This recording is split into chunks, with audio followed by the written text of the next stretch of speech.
Hi friends, నా videos మరికొంతమందికి reach అవ్వడానికి please like, share and subscribe to my channel. ఈ వీడియోలో ఆ లెటర్ని ఎలా రాయాలో చూపించబోతున్నాను.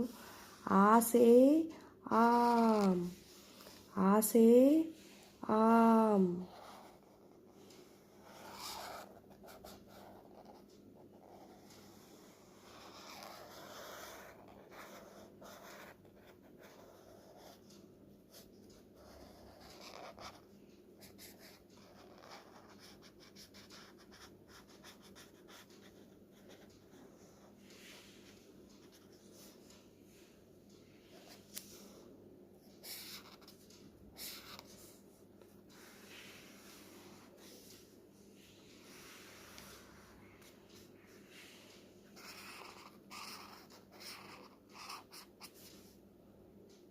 Thank you, friends.